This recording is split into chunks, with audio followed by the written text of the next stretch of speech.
Hi, my name is Shane Lansdowne. I own a small company in Stillwater, Oklahoma that sells seasonings and sauces and other grilling things. I've been in barbecue for a very long time. I used to compete in barbecue. I do a little bit of it still. I used to cater. Some of my formal education is at Oklahoma State University in the College of Agricultural Sciences and Natural Resources, where I've got degrees in animal science and meat production.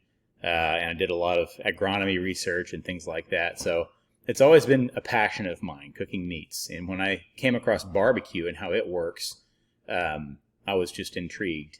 Barbecuing is cooking, of course, which I've always been into. But it's more than that. There's some alchemy involved, a lot like maybe making cheese or brewing beer or something like that. There are other things at play besides just cooking, and there's a lot to know about it and a lot to learn about it.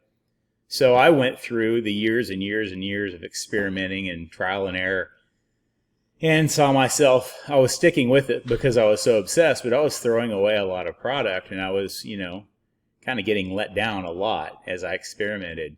And so over the years, I've distilled what I've learned, which is not everything, of course, but I've learned several things that I'm hoping a beginning barbecuer can use to kind of leap forward to step 9 instead of starting at step 1 and maybe being disheartened by how hard it can be or seem without all the facts and kind of tools to do so. So that's who I am. This video is going to be a very academic one. It's just going to be me talking and showing some pictures and things like that. And then I'll follow it up with other videos that are application based, and we'll go through cooking some actual products and making some dry rubs of your own and making some sauces and things like that, so that you can start at home doing all these things, and then of course it's up to you to expand from there. But I want to give you the tools I never had and many of my friends never had that are now readily available, and kind of distill them down into one little kind of succinct cursory look at how barbecue works. And hopefully this video will explain a lot of that. So we're going to kind of breeze through this. This won't have a lot to do with competition barbecue techniques. We might go into that in further videos later. Right now, we're just going to learn the fundamentals of internal temperatures and different cuts and how wood burns and what smoke is and things like that, so that when you understand those, you can use those tools and put it together on your own without so much trial and error, hopefully. So let's get started. Let's talk about smoker types first. Smoker types don't matter that much, especially in what we're talking about here. If you already have like a Weber grill or something that looks like this, you can smoke and barbecue on something like this, but it's very difficult. This is, it's not set up to keep the heat from getting too high on the product, and so you end up with ups and downs that are pretty high regarding temperature, and it's kind of hard to control. There's a lot of fire management that has to go on when you're using one of these grills to smoke or barbecue on. So I would dispense with these pretty early on and go ahead and invest in some sort of smoker you can afford. My very favorite are the offset types. They look like this. You've probably seen them at hardware stores and, excuse me, there we go. You see them like at big box stores now too, like Academy Sports and Walmart.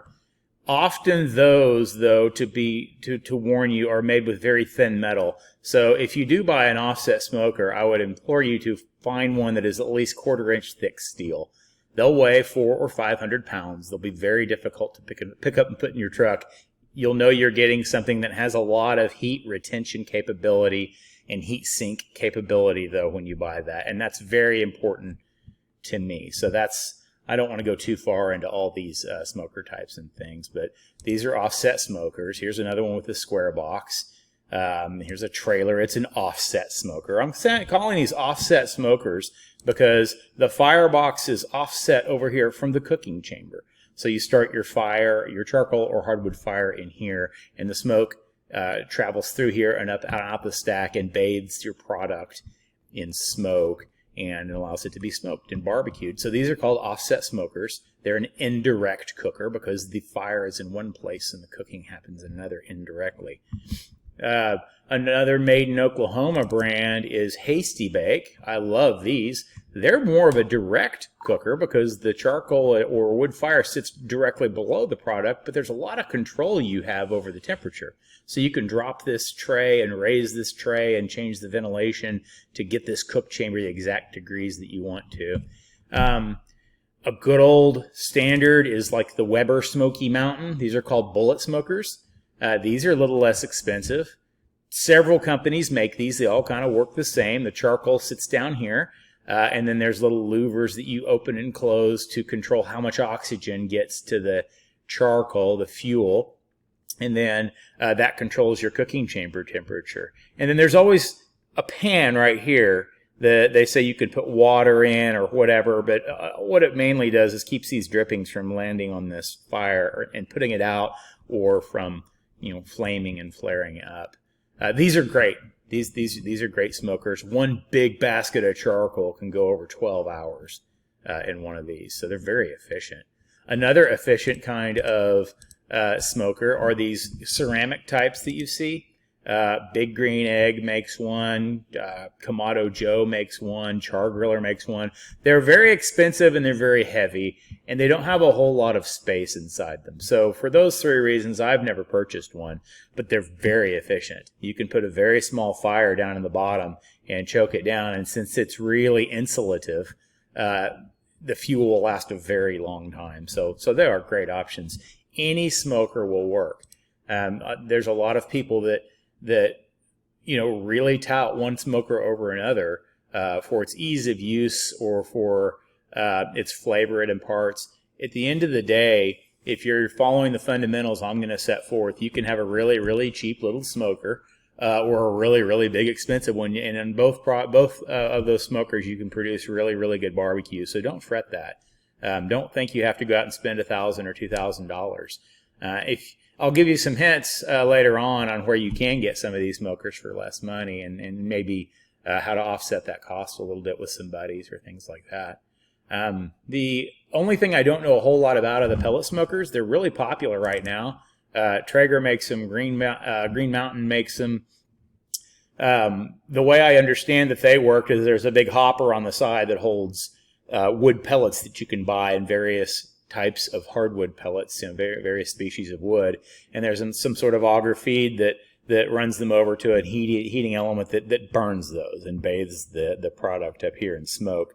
That heating element both burns the pellets at whatever given rate it's set at, and it also is responsible for keeping the cooking chamber at a thermostatically controlled temperature. So they're very easy, and I would guess they have really, really good product that comes off those also. I don't know a whole lot about them other than what I've just said, though. Everyone I've talked to that uses them is very impressed with them. I'm sure they work just perfectly fine. So that's all. I don't really go into too much about smoker types. They don't really matter. I will say my least favorite, which I've owned several of, are the electric type smokers you can get. These tend to not get a real complete burn on the fuel. And so there's some things that are produced in this smoke that are not necessarily desirable, and those things that are produced that are very desirable in smoke, these don't quite get to the temperature in the burn to do. And we'll talk about that a little bit later. That being said, we're splitting hairs here. These are fine. They're my least favorite, but that doesn't mean that you can't produce great barbecue on one of these. They limit you a little bit when it comes to really getting that really good backyard barbecue with a complete burn that you can get. These can't quite get to the temperature to burn those hardwoods that are going to produce the chemicals that make barbecue taste like it does, smell like it does, and look like it does to the same degree. So that's all. If you have one of these, that's fine. If you have one of these and you upgrade someday, keep it, because these are great outdoor ovens for finishing your products off of it. And this is an outdoor oven. Basically, you can put pans of beans in here. You can put pans of brisket that are braising. They're great. They're great. I don't mean to downplay them. Any of these, if you follow these rules that we're going to set forth, any of these smoker types are going to be just fine. What kind of smoker you have matters very little. It's how you use it. And we're going to talk about some really good hints during this hopefully not too exhaustive YouTube video on how to barbecue. There's some recommended tools. You know, if you go down the aisle at Walmart or Academy Sports or Atwoods or any place anymore, you're bombarded with gadgets. Some of them are really cool, and some of them are just kind of ridiculous. They're all fun, but they're not all necessary. So I've listed a few here that I think are necessary. Do pick up a knife sharpener. Anything like this really will work. It's how much you use it that matters. Every time you're trimming a brisket, sharpen your knife. In the middle of it, wipe your knife off and sharpen it. Keep sharpening it. The more you sharpen that knife, the more you'll be used to using a very, very safe, razor sharp knife. One of the things that I find kind of a painstaking process in the barbecuing is the trimming of the meat. You know, especially if you're doing a pretty big cook and you're trimming 3 or 4 briskets, it can be a pretty big task, and it's not something you want to rush through. And with a dull knife, it is 3 or 4 times more painful. It's no fun. With a sharp knife, it is a pleasure. It just, everything happens the way you want it to. Sharpen your knives. You can go on YouTube and learn how to sharpen your knives, and it's a pretty quick learning curve. Or maybe there's someone around that you know that does that. Get your knives razor sharp and then sharpen them continually on these hand sharpeners. I can't stress that enough. So pick up one of these. I would go to Sam's or Amazon or Academy Sports sell these now, and get yourself a bus tub. You've seen these in restaurants. I keep one of these or 2 of these around. I just keep all these tools in there and keep it in the garage. That way when you barbecue, you can grab the whole tub and bring it out, and it's all out there. There's no more setup. These are great for putting trash in or putting big chunks of fat or trimmed pieces in. They're easy to wash with a hose. You can keep them in the garage. So I would purchase a bus tub, and in that bus tub you can have your knife sharpener. Go ahead and throw a honing rod in there, because between sharpenings, if you hone the edge of that knife, it stays razor sharp. I'm kind of crazy about sharp knives. They're safer for one, but they just make the process so easy. It's like going from a push mower to a riding lawnmower. The job just gets a lot easier with a really, really sharp knife. What else? Oh, gloves. These are cheap and very available now after this 2021 stuff we've been through. Everybody sells these everywhere. Get you some nitrile or latex plastic gloves. And when you're cooking outside, there's usually not a sink. Your hands are getting gooey. You're going inside and outside and touching the doorknob a lot. You get charcoal and black smoldery gooey stuff all over your hands. If you use these, it'll save you so much time. You'll really appreciate having these around, and you can use them for other things. I mean, if you're staining a table or you're, working with glue or whatever, you'll have these. They're great. There's a few more things here I think are very necessary. I would get some what are called food grade spray bottles. These are on Amazon. They're literally like $3 or $4 for a pair of them. Food grade ones are going to have stainless steel guts. They're going to last a whole lot longer than if you just buy one at Walmart. You can fill these with like apple cider vinegar or water or marinade and stick them in the door of your refrigerator, and every time you barbecue, grab it and you're ready to go. Food grade. You can get them on Amazon.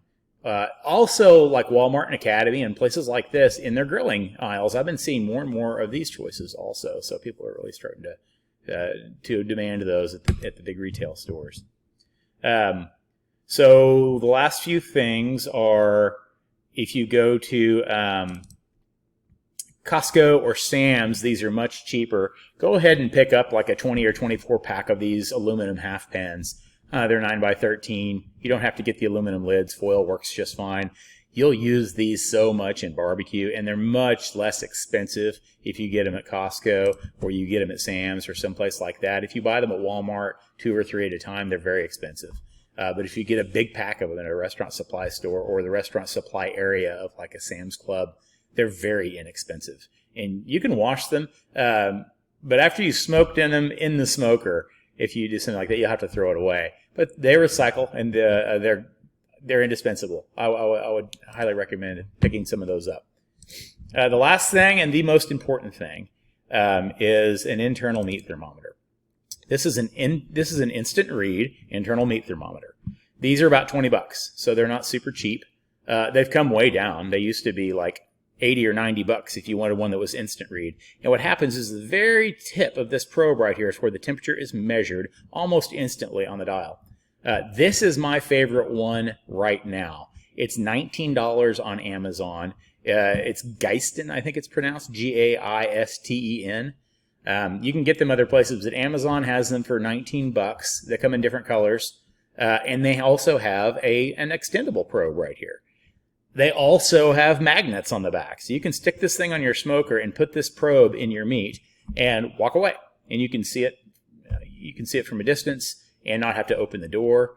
I have 3 or 4 of these, so if I'm cooking 3 or 4 different products, I can have them lined up. They're different colors, so I can tell which one's which. These are great. This is the best $19 you can spend. You've got to have an instant read internal meat thermometer to barbecue correctly or to get started, in my opinion. This is all my opinion, but it's not based on nothing. So this is the way to go. I do not prefer these, the dial thermometers. If you have them just already in your house or whatever, please test them, stick them in boiling water and make sure they go up to the proper temperature. These, when they go off, they go way off, and you don't want to be way off on your internal temperatures, especially at first. So those are the tools that I recommend.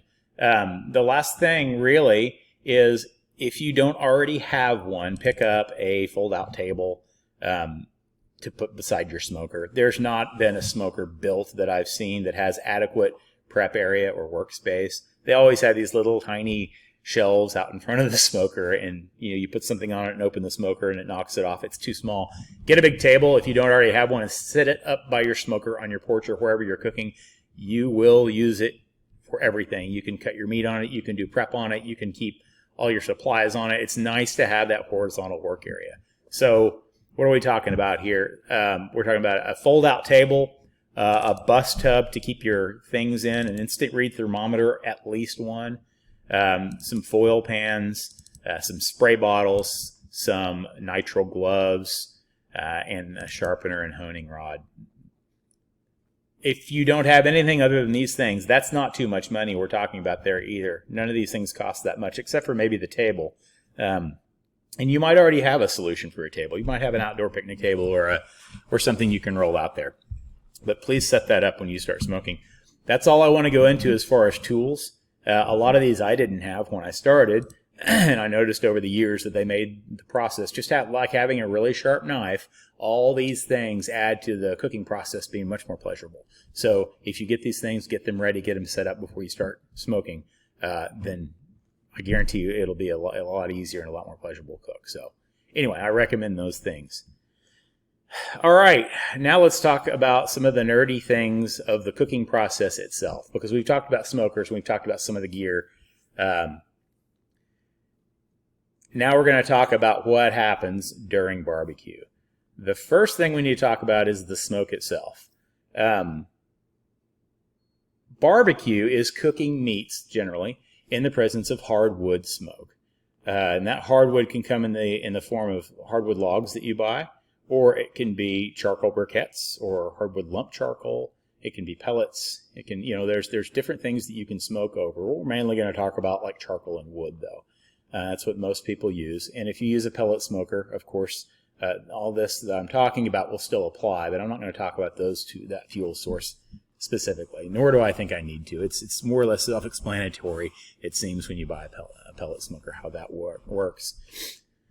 So when you're barbecuing, you're cooking in the presence of hardwood smoke. But that smoke itself, it's good to know how that smoke affects the meat. Because barbecue, you'll notice when you eat it and look at it, it looks a certain way. It's very dark and kind of crusty on the outside where all that delicious bark is.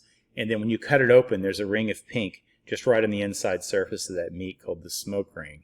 And it smells a certain way. It doesn't smell like smoke and it doesn't smell like meat. It smells like smoked meat. That's one of those things. It's very pleasurable about barbecue is the aroma. And then, of course, the flavor. The flavor of smoked meat doesn't taste like smoke and it doesn't taste like meat. It's barbecue. It's a chemical reaction that's happening during that cooking process, and it's due mainly to the smoke itself. So I'm not going to go too far into all the different things, but what is really important is that when you're barbecuing over a hardwood smoke.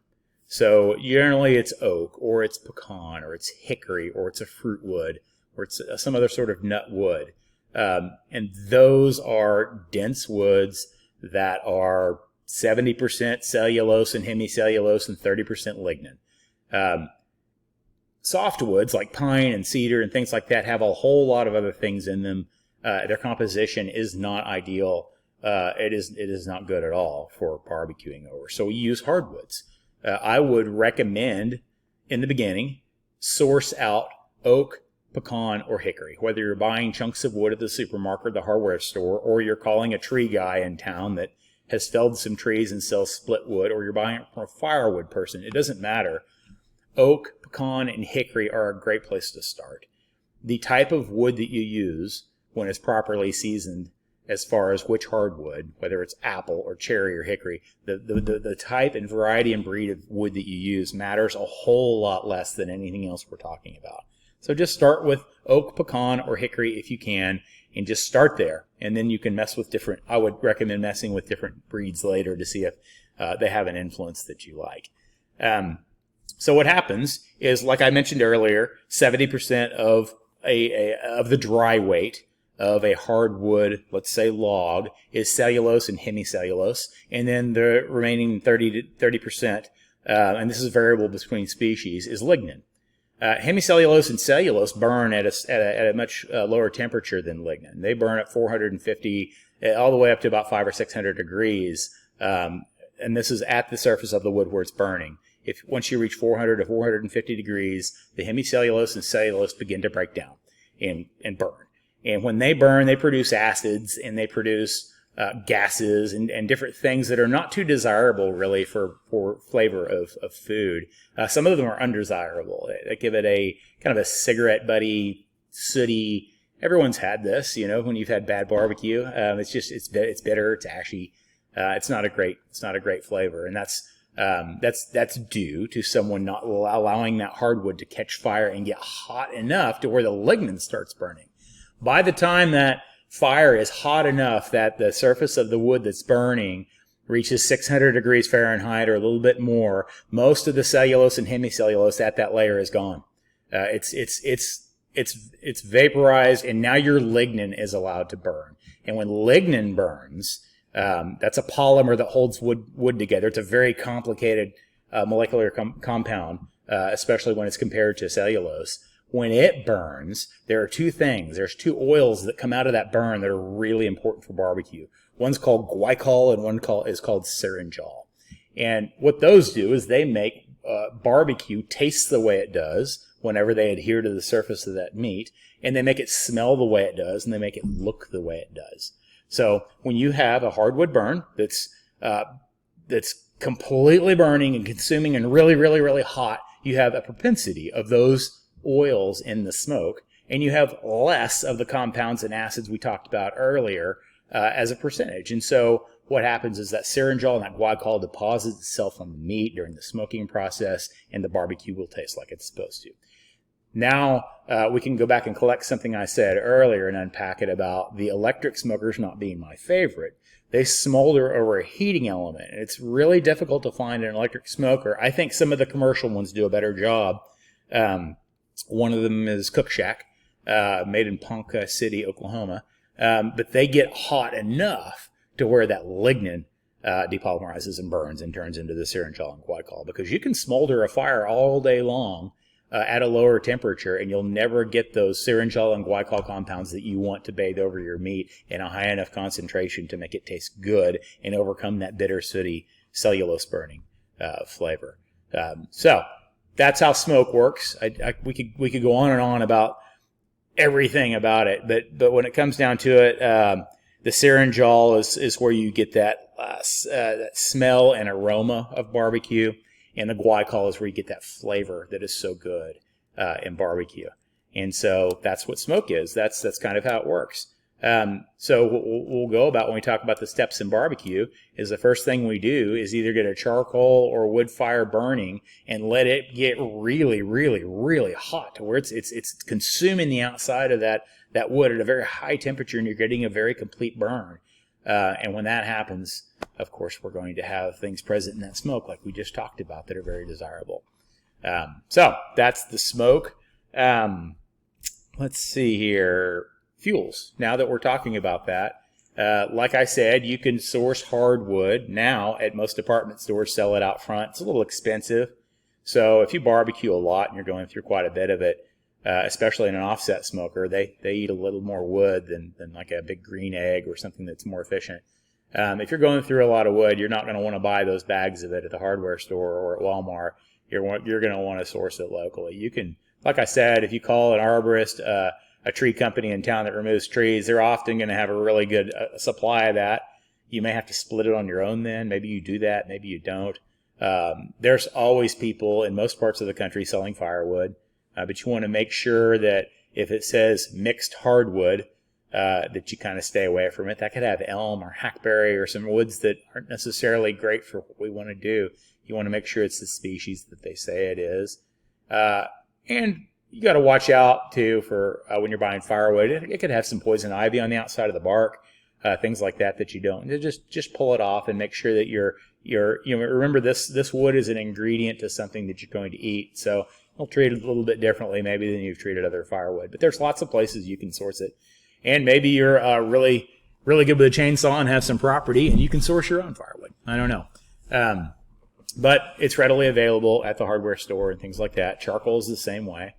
When it comes to charcoal, it's a good way to start a smoker. It's a good way to completely smoke your product just over charcoal if you use a briquette instead of lump charcoal.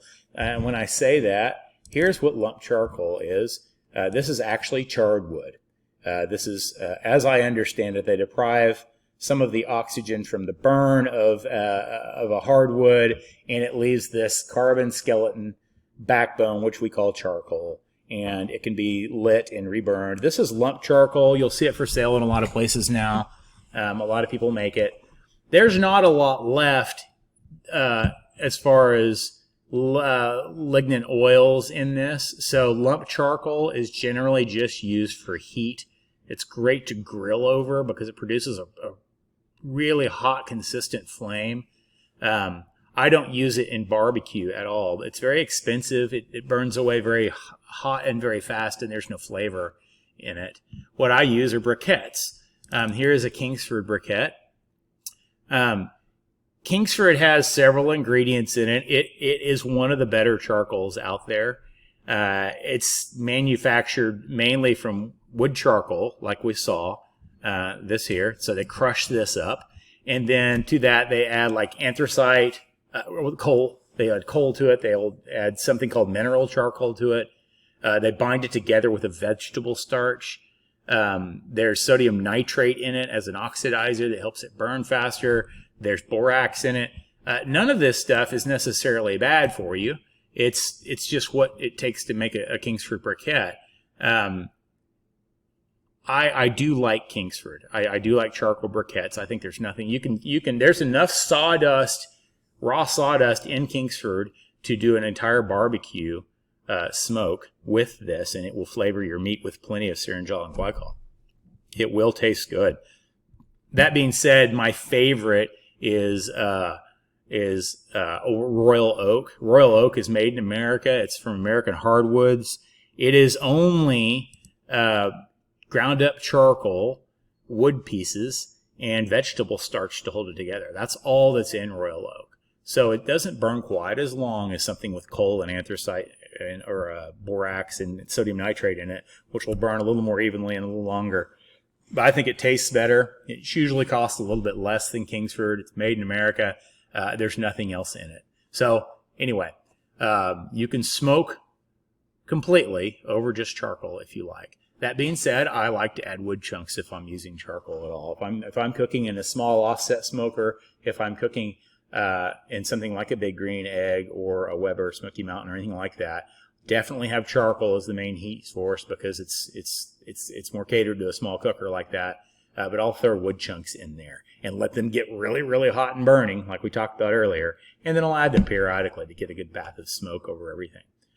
Again, we can talk about wood all day long, but I think that's enough to get us going. Hopefully I've given you some places you can source some wood that you may have not thought about, and just make sure it's properly seasoned. One way you can tell if wood is properly seasoned, here's a rick of pecan that I have.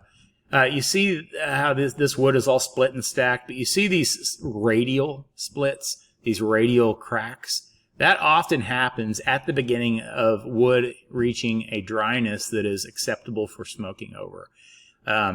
You can pick the wood up and it feels really heavy for its size and kind of, just feels dense and moist. You know it's probably not quite seasoned yet. It gets kind of a hollow sound when you clack it together whenever it's seasoned well. You'll learn this pretty fast. It is important that the wood be cut down 6 or 8 months and then stacked and drying and starts to get these splits, though. You don't want a lot of sap and water in your cook. It's just not something that helps your smoking process, and it doesn't add up to good barbecue at all. All right, let's talk about the meat now. Let's shut all these images down. Sorry about that. Let's talk about how, when we're cooking barbecue, what happens with the meat itself. So there's 3 parts to a barbecue cook. The first part is the smoking process. This is the part where the meat is starting to raise in temperature on the inside and on the outside. And as that's happening, serengol and glycol are reacting with the surface of that meat. The nitric oxide in the gas of the smoke is reacting with that meat also, and the myowater or myoglobin in the meat to make that pink smoke ring on the inside. The meat is getting darker as some of those oils are depositing on there, and as some of the dry rub and seasonings and sauces and things that you have on there are starting to cook and caramelize. So the meat during the smoking process, several things are happening. Step 1 is the smoking. Step 2 is the braising or the cooking of the product, and step 3 is the resting. So during that smoking process, we've lit a fire, we've gotten it really, really hot. That wood is depolymerizing. It's lignant at a high degree of serengol and glycol coming across there. You'll notice the smoke is a very thin smoke. You can see it, but it's not billowy and white and steamy like a low heat fire would be. And that product is doing all the things we just talked about. It's getting darker, starting to exude some juice. The fat on the outside is getting softer and melting. We call that rendering. The bark is developing. In barbecue, only the outer 1/8 to 1/16 of an inch, maybe just a few millimeters of the outside of that product is where 99% of the barbecue flavor is going to come from. Smoke doesn't penetrate down into the meat. There's some talk about the fat seams, carrying islands of salt and things like that to the center, but really at the end of the day, all your flavor of the barbecue is happening on the outside of the product. That's what the smoking does. After the meat gets a good bark on it, and you can run your finger across it without smearing the dry rub and things like that off of it. Once that bark is set up and the fat on the outside, it gets to where you can push your finger kind of through it and it gets really soft and it is rendering. At that point in time, the smoke has done its job. It can't collect to the degree any more after that than it really needs to. You can be in danger of over smoking something for too long and getting too much on there. So generally, 5, 6, 7 hours on a big brisket. It's 2 or 3 hours on pork ribs. It's different for everything. But once that bark is crusted on there and that fat is getting malleable enough and melting a little bit and getting softer, at that point in time, the smoke has done its job. And you have the option of taking that product inside and finishing off in an oven. You can finish it off in the smoker. It doesn't really matter at that point. Often I'll finish them off inside in the oven or using an electric smoker outside as the oven because you don't waste any more charcoal and hardwood in your fuel. So that's the smoking process. That's the first part. The second part is a braise. Now you only need to braise some things, and in a minute we're going to talk about collagen and you'll understand this more. But there are tough products, and those tough products, now that they taste like barbecue, they're still really hard to eat. After 2 or 3 or 4 hours in a smoker, a brisket is not ready to eat. Even though it's going to taste really good and smoky at that point in time, you won't be able to cut your teeth through it. It'll be very, very tough. So the second part of the smoking is the braise.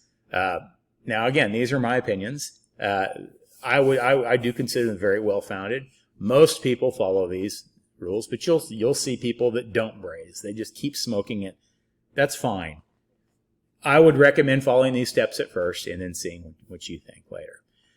So during the braise, what braising is when you seal up a product and the moisture that it's exuding during the cook is allowed to bathe that product. So you put it in a foil pan. Say you've smoked a brisket for 5 or 6 hours and the crust is developed and you think the fat's starting to render and you think it's good and smoked. Then you put it, let's say you put it in a foil pan, or you wrap it in aluminum foil, or you wrap it in butcher paper and you put it back in the smoker or in your oven. At that point in time, it's sealed up and the moisture it's exuding causes a very high convective and conductive, steamy, hot environment. And that really, really cooks it a lot faster.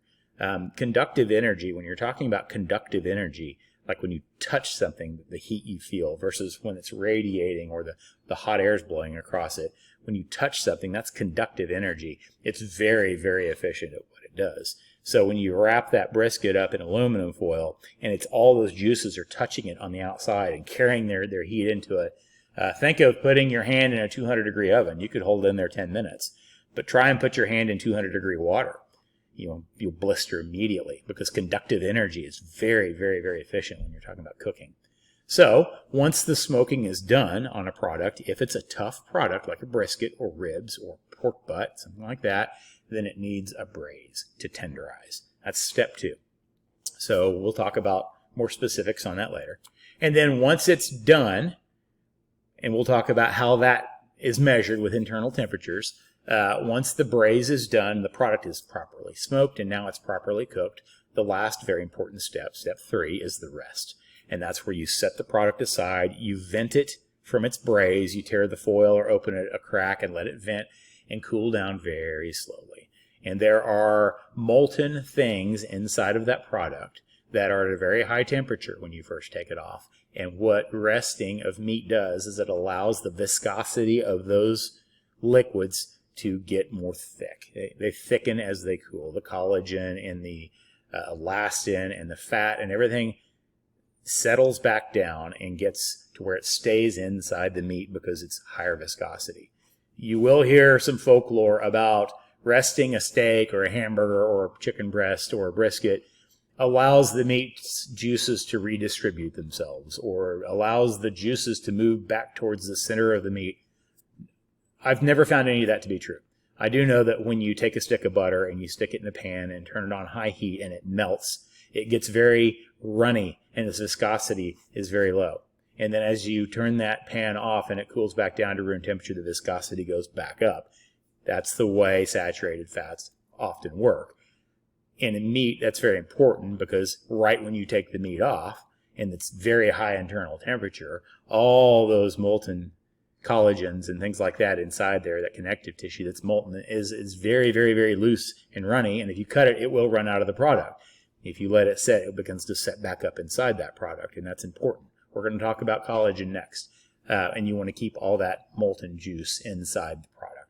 Because when you eat a juicy piece of meat, especially when you're talking about barbecue, and it has a good mouthfeel and it's moist and juicy and unctuous, that isn't water that's making that product juicy or moist. Counterintuitively, it's actually molten compounds that you're trying to achieve. Those compounds melting inside there. Those compounds are elastin and collagen and fat. And when those things melt and then they reset back up inside that meat and you eat it, all those sarcomeres and muscle fibers inside that meat are lubricated by them, and it's very juicy and unctuous. And that's what you're reaching for. It's intuitive to think that moist meat that's not dry when you eat it has a lot of water moisture in it, but really that's molten connective tissue and fat that you're tasting. So anyway, let's move right on into collagen. Collagen is present in all meat. It's present to a very high degree in tough meats and a very low degree in tender meats. So let's talk about how muscles work. On a cow, the pectoralis muscle on a human is the brisket on a cow. But they walk around all day long and they get up using that muscle. They're a very heavy animal, and that muscle undergoes a tremendous amount of stress and strain. And if you think about muscles that do that in the human body, they get very strong and they would get tougher also. Let's back up and unpack that. Think about a bodybuilder. What they do is they go into the gym. Let's say they're going to work out their bicep, and they do enough of a workout to where they're breaking muscle fiber down. They're getting to an exhaustion point, and to a certain degree, they're breaking muscle fibers down in that bicep. And then that night when they're resting and the next several days, that muscle repairs itself, but it also puts more muscle fiber on there to carry the weight of that next job that it's just experienced. And as that's happening, since it's been experiencing so much strain, the body knows to toughen that muscle with something called collagen crosslinks. And they're little tiny linked spiderweb-like pieces of collagen that tie those muscle sarcomeres together. So the muscle does not only get larger and more capable of bearing that load in the future, the more it's broken down and used, it also gets tougher and stronger and more able to withstand the strain of repair. So muscles that get used a lot for a heavy load have a tremendous amount of collagen crosslinks in them. The muscles on a cow, most of the muscles on the cow that are for locomotion, of course, are carrying a very heavy frame and body around, so they have a lot of collagen. So we'll talk about the brisket. The brisket, like I said, the cow uses it to get up, and it walks on all day long with a tremendous amount of weight. So a brisket is filled with collagen, which means it's going to be very, very, very tough. So our job when we're barbecuing a brisket isn't only step one to smoke the outside of it and make it taste and smell aromatically and look like barbecue. Our second step in braising it is to break that collagen down. And we know that collagen begins to break down at about 185 or 190 degrees, and it keeps breaking down and breaking down and breaking down the longer you hold that temperature. Just like when you put a large piece of ice into hot water, it doesn't melt immediately. It takes some duration inside that water. Just like when we're cooking a brisket, that collagen doesn't only need to be brought to that temperature, it needs to be held there. And that collagen will break down. And when collagen breaks down, it turns into something called gelatin. And gelatin is a liquid collagen that never turns back into collagen again. So let's unpack that a little bit. We take a brisket, we smoke it. It's time to braise it and make it tender, which means we're going to break down the collagen, connective tissue inside that muscle. As we braise it, we bring it up to temperature really, really, really slow, and we get to that 190, 195, 200 for a very long time, keeping it there, and all that collagen is breaking down inside the product, liquefying into gelatin, and then when we rest it, that gelatin sets back up, not into collagen, it stays gelatin inside the product. And now what we have is a properly smoked, flavorful, beautiful product, of course, from step one. And then step two, we have broken down anything tough inside there. And then step three, we've retained it in there by allowing it to rest before we cut it. Then when we eat the barbecue, we have very juicy, lubricative, unctuous, moist product that tastes like barbecue. Those are the three steps, and that's how it works. Our job when we're smoking a product is not only to get the proper kind of smoke onto it, but is to also, very delicately, make sure that we're making it tender and have a good mouthfeel. And there's a point of diminishing returns. If you get too much internal temperature, that collagen will just be pressing out so fast that you'll lose it out of the product. The fat will all melt out, and you'll end up with a dry product. But there's a pretty good window there. And the way we measure those windows is through internal temperature. So I think that's all I'm going to say about collagen right now. I do want to talk about tender cuts. There are cuts of meat on the animal that don't have very much collagen because they're not used very much. Like a ribeye steak on a cow. Let's pull up a picture really quick. Let's make this make a little more sense. This is a picture of an illustration, rather, of a carcass of a cow. The head would be up here, and the tail would be right here. This is the hind quarter, and this is the forequarter. So actually, I have one that's horizontal. Let's do this one. So yeah, the brisket sits right down here. It's, like I said, it's used for locomotion, has a tremendous amount of collagen. The ribeye sits right back up on here. And since cows do not walk erect like we do, that muscle is used just barely for stabilization of the animal. And a few other things, getting up and sitting down and things like that. But often it's not used barely at all in an animal that's raised on pasture, stuck in a feedlot, and slaughtered. So there's not much collagen in it. That means when we're cooking a ribeye steak, we can cook it on the grill for 5 minutes, and it's not going to be tough. If we cooked a steak made of brisket on the grill for 5 minutes, it's going to be tough as iron. Chuck is the same way, which is the front shoulder of the animal. Often we grind these cuts because they're so tough. They take a long time, or we roast them a long time, like the rump roast or the round roast or the shank roast. These roasts have to cook a long time, and you'll notice we almost always braise them in a crock pot or something like that to break that collagen down. My point is there are meats on the animal, such as the ribeye. A ribeye, what it is there's a long tubular muscle that sits right here, and it starts at the point of the shoulder and runs all the way down the back spinal cord of the animal, and it diminishes before it hits the tail hock. And if you took that whole tube of meat out of there, the front part is called the rib eye because that part of the muscle sits above the rib. And then when you get into this back part of that loin muscle, you get into the New York, also called Kansas City strip, T-bones, things like that, and they're back here. Then there's also, while we're talking about it, there's also inside the rib cage, inside this part of the animal, there's also a small muscle called the tenderloin. That's where the filet mignon or the filet come from in the cow. But they also are never used for anything. And so there's no collagen in it. You can cook them very quickly. There are some products that we barbecue that you can cook very quickly, like chicken. Chicken doesn't have a lot of collagen in it. You can barbecue a big chunk of ribeye. It's called prime rib when you smoke or roast a large section of the rib muscle. If you think about it, when you sit straight up, you can feel two tubes muscles going down either side of your spine. We call them like lumbar muscles. That's the loin muscle of an animal that walks on all fours, and it sits on the back. This is the pork loin, the back strap of a deer. That muscle is always tender because there's not a lot of collagen in it. When we're talking about barbecue, we're usually talking about cheaper, tougher cuts that need to be cooked a really long time at a low temperature. And that's why we're talking about like the pork butt, which is the shoulder of a hog, or the ham.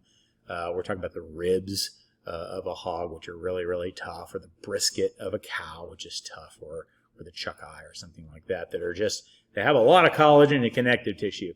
The neat thing is, now that you know how collagen works, the more collagen that is present in a muscle, brisket's a great example, the better it can be, because there's that potential for all that collagen to meld into gelatin and have the juiciest product you can have. You'll never have a ribeye or a loin steak or anything like that that is as juicy as a tough cut that had all that collagen that was allowed to turn to gelatin. That's why these cuts are perfect for barbecue. That kind of leads us into the next thing here.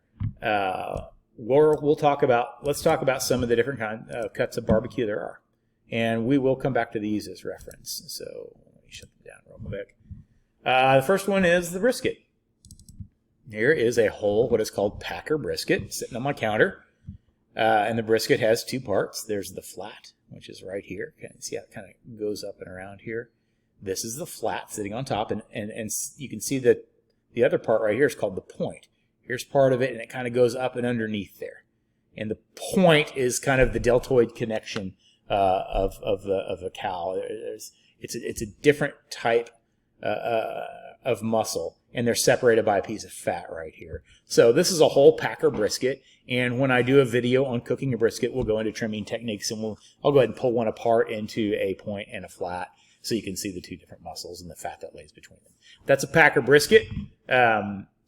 Here's that same one torn apart. So here's the point, here's the flat, and here's the fat that was in between that I took out.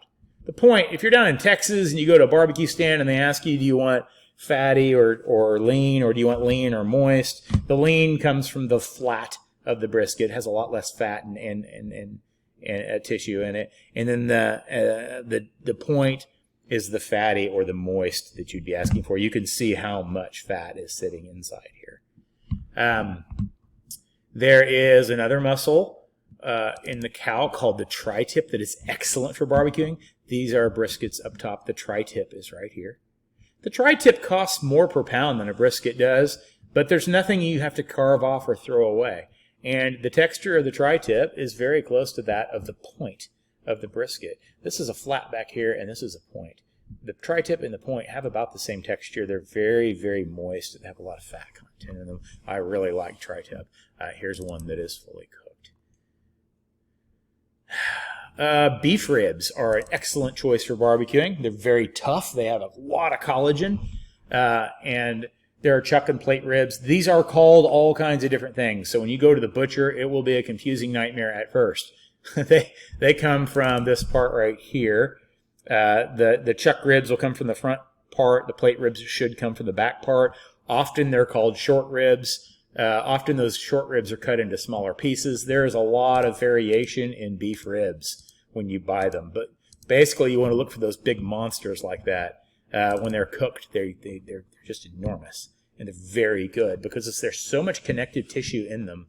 There's a lot of lubrication in that muscle. So when it's cooked properly and you've allowed that collagen to break down into gelatin and all this smoke, see all the bark on the outside? This is an incredibly good product.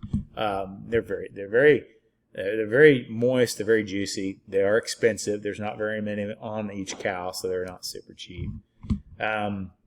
So here is one of those loin muscles that this is actually the rib portion. So this is a ribeye. And remember, that's that long tube muscle that sits right here. It's actually upside down, so you can see where each of the ribs laid on this one before they trimmed it off. I brought this one home and sliced it into a bunch of ribeye steaks.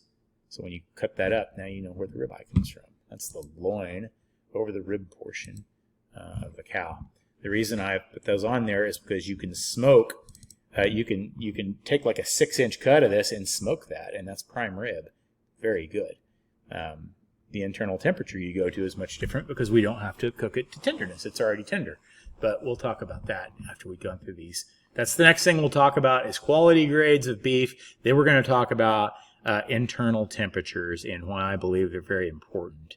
And that's about all we're going to cover today. It's kind of an exhaustive talk, but we'll kind of wrap it up too and kind of put it all together. All right. The pork shoulder, the hog shoulder, is really 2 or 3 parts. This is the front shoulder. Up here would be the back, and the foot would be down here of the hog with the skin still on that I purchased. This portion up here is called the Boston butt, and it contains the shoulder blade. This next portion down to about right there, generally, is called the picnic shoulder. This is the shank down here. Sometimes the picnic shoulder is this whole bottom part. I prefer smoking Boston butt. The meat to me has a more consistent amount of fat to meat ratio. This one kind of has some really fatty parts and some really tough parts and some more tender parts and the shank bone in it and things like that. So basically, here's some pictures I took. This is the University of Kentucky. This is a guy in the meat lab separating the Boston butt from the picnic shoulder. You can buy Boston butts at most supermarkets. They're a really good way to make pulled pork. Here's a Boston butt that I've pulled out and allowed to rest, and then here it is pulled off in big chunks ready for a pulled pork sandwich. That's a very, very cheap meat. It's very inexpensive. It's usually under $2 a pound. It's readily available. It makes some of the best pulled pork you can't get this kind of barbecue in a restaurant. You've got to make it at home. Backyard barbecue is by far the best. There's pork loin, which is the ribeye portion of the pig. Of course, it's great to smoke. There's something called country style ribs. I'm smoking these on a hasty bake. Country style ribs, the easiest way to think of them really, and this is necessarily perfectly true, but is a Boston butt that's sliced up. So you have pieces of that shoulder blade bone in there mimicking ribs. Sometimes it goes further back and there are portions of the top of the rib or the spine.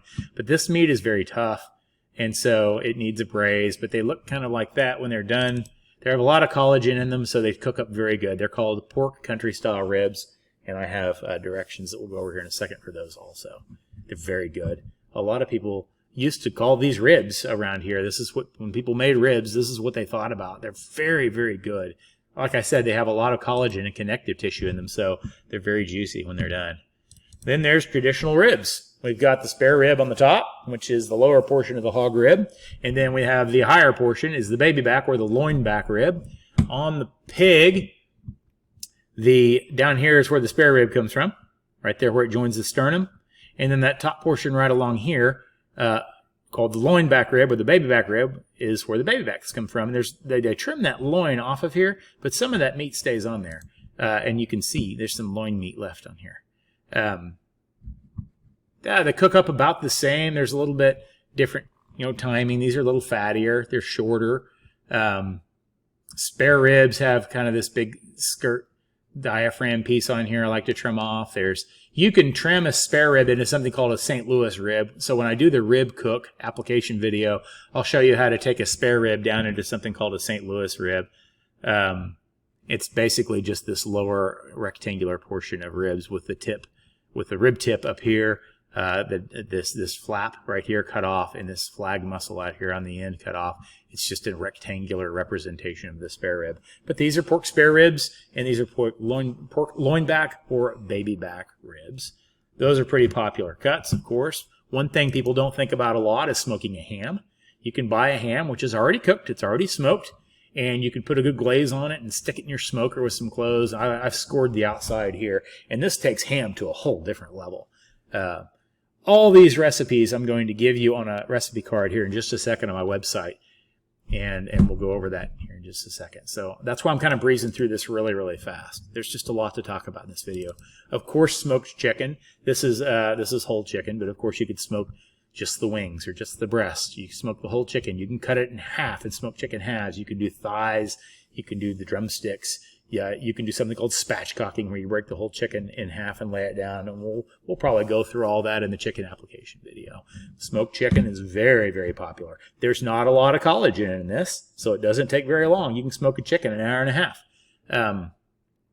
You don't have to let it sit there a long time and break down like you do on a really heavy animal that has a lot of collagen in its muscles, like brisket. All right. All right, so there's the what I call soft products or quick products too. Here's a whole bunch about to go on my smoker. These are rolls of breakfast sausage, which I've rolled in a dry rub and brown sugar mix. This is Braunschweiger, which is kind of a liver sausage, liverwurst. It's very good when it's smoked. This is bologna. Smoked bologna is incredible. It doesn't taste anything like bologna when it's done. It's really, really, really good. Here's some smoked bologna.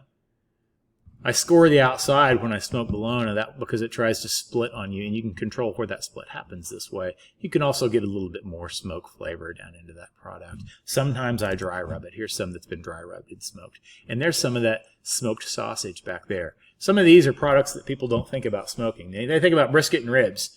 But these, if you're going to, in my opinion, if you're going to be barbecuing and you're going to have all this cooking area, cooking surface in there, always fill it up. Keep some of these cheaper products in your freezer and pull them out when it's time to barbecue and put them on there too. There's no reason to start up the smoker and go through all that fire management and heat management and careful cooking if you're not going to fill that smoker up with product, in my opinion. So I always throw some sausage or bologna on there. Of course, you can do like bratwursts. You can do kielbasas or Polish sausages. Here's some sausage trays I used to make during the holidays for people, and they have hot link and all kinds of stuff in there. You can smoke all these products. And I have internal temperatures and times on the sheets I'm about to show you. It'll help you with all those. And last, here's some of that, what I call that Braunschweiger.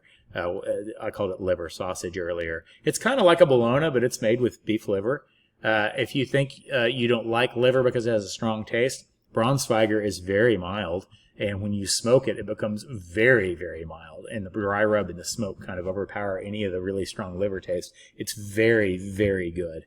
Most people that try this, even if they have an aversion to liver, still like this quite a bit. So anyway, that's another neat one.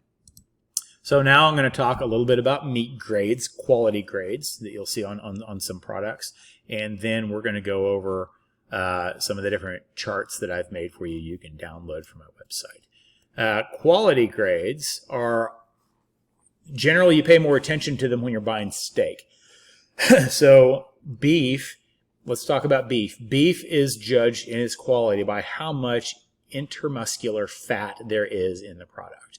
There are 4 types of fat that you really need to worry about on a cow. There's something called kidney, heart, and pelvic fat, which are the large chunks of fat inside the organ cavity. There are fat reserves, fuel energy reserves. That we don't mess with unless we're making tallow or lard or something like that. But then there's seam fat or subcutaneous fat, which is right underneath the skin. That's the subcutaneous fat. And then there's the intramuscular fat, which is the fat that runs between the muscles. And then there's intermuscular fat. Let's pull up an image really quick here. These are some different steaks. You can see the intermuscular fat are these little dots, also called marbling. The intramuscular fat is this seam fat that runs between the muscles themselves. There's some more right here. That's like a piece of gristle is often that intramuscular fat. And then here's the subcutaneous. The skin would have sat right on the outside of this. And of course, we can't see the kidney, heart, and pelvic fat. It's inside the organ cavity. But those are the 4 types of fat on an animal. Really, there's more, but that's what we have to worry about when we're talking about food. Beef, rather, is you pay more the more intermuscular fat there is. The more fat there is within the body of the muscle, this marbling, because that fat melts when you cook. And just like what we talked about earlier, when you let it rest, it sets back up in there. So you have a more tender, juicy product, the more intermuscular fat that you have. And that is graded on a system.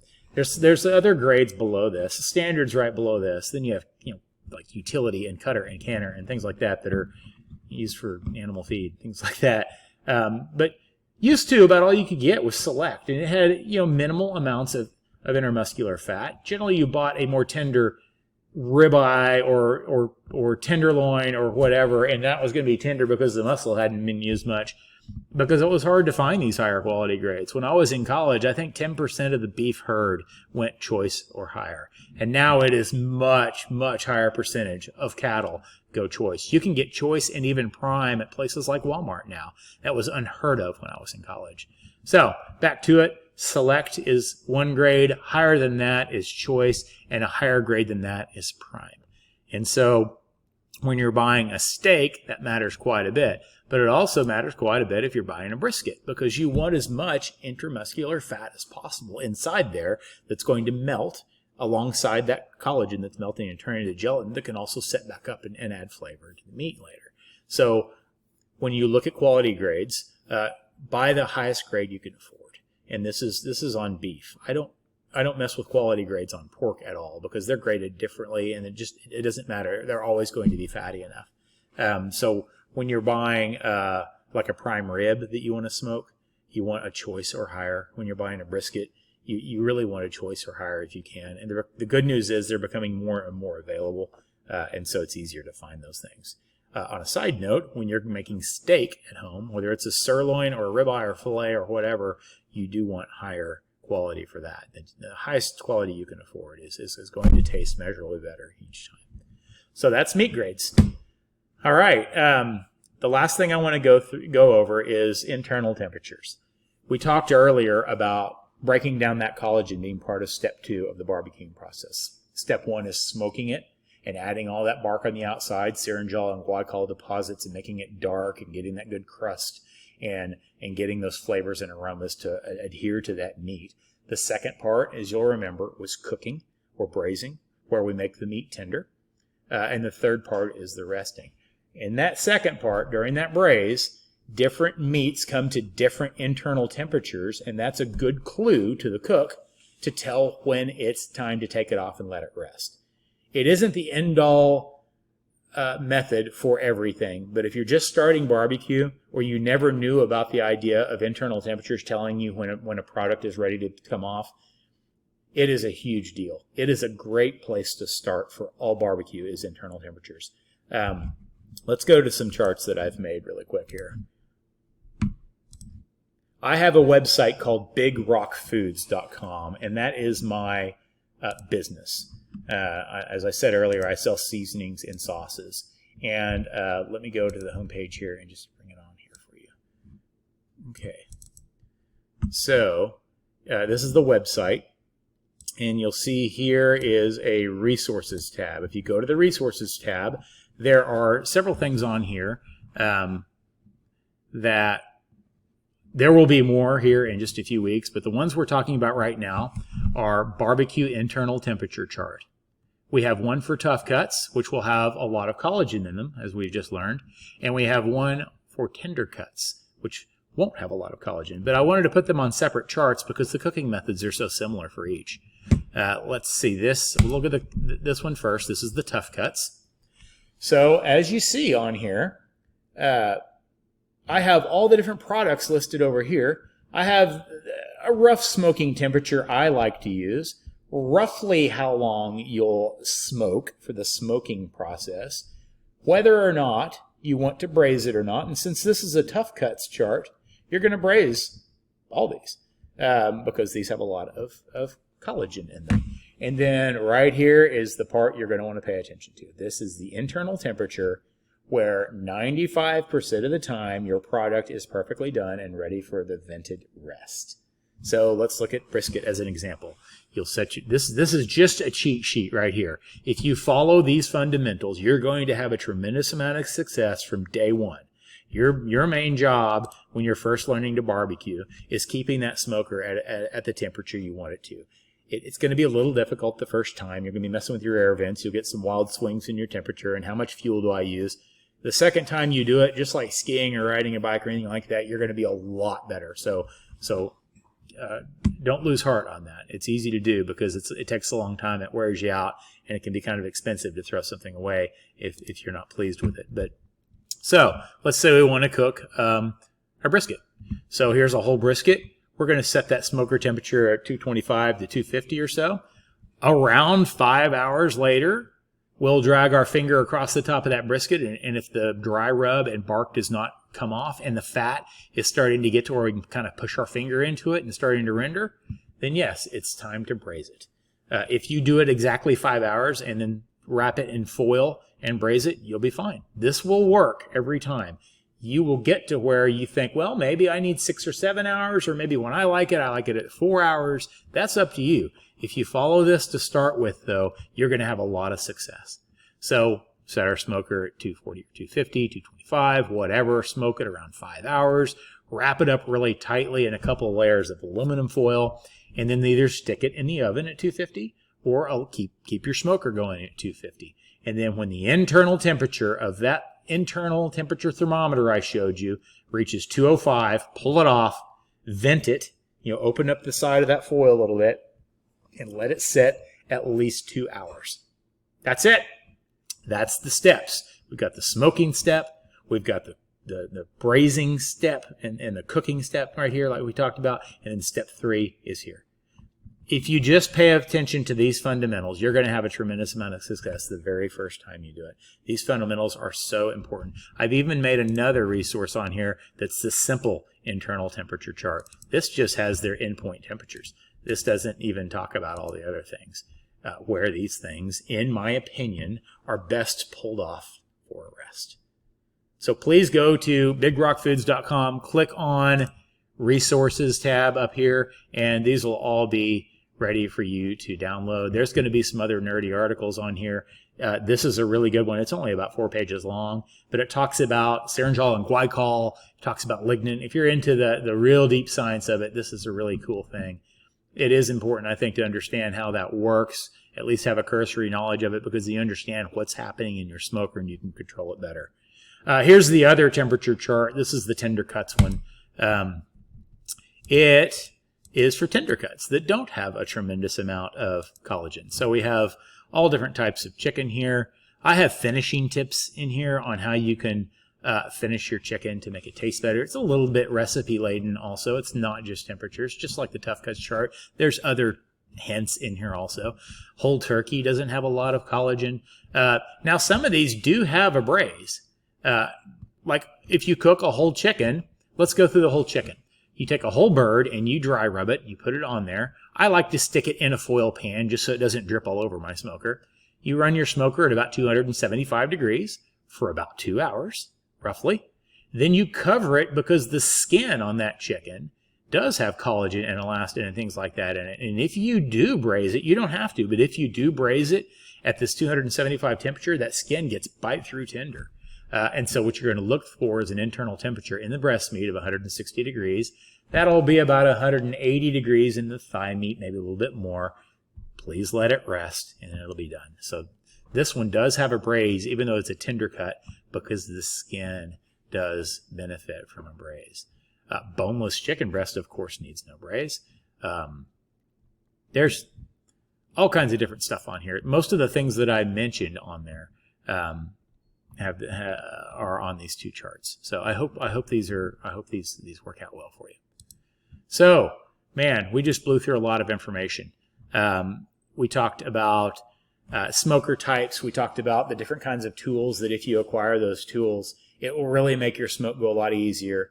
You want to take everything out of the way that is dividing your attention from keeping the smoker at the temperature you want to. That should be your job, especially at first. Just keeping the smoker sitting there at 250 or wherever you decided you need to keep it on there. You don't want to have to mess with running inside to wash your hands and then getting product in and out of the fridge. And what do I use for this? I don't have a spray ball. I need to get a brush. And use a brush to brush your wet mop on there or whatever you're using, and it smushes all your dry rub off of the product because you didn't have a spray bottle. If you get those few things I talked about, and I think I'll put a list up on there of the things that I like to, so you can download that and print it and make a shopping list. You can go on Amazon and for under $100 get most of that wiped out. So we talked about the smoker types. We talked about the tools that make your cook go a lot smoother and make it a lot easier.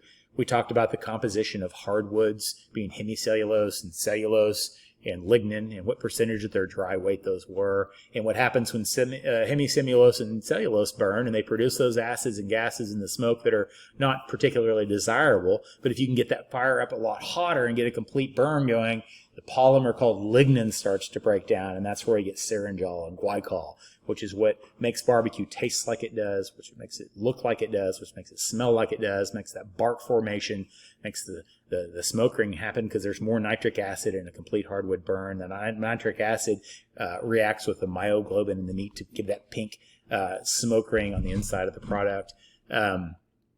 We talked about popular barbecue cuts, all the different cuts you might not have considered before that you can smoke.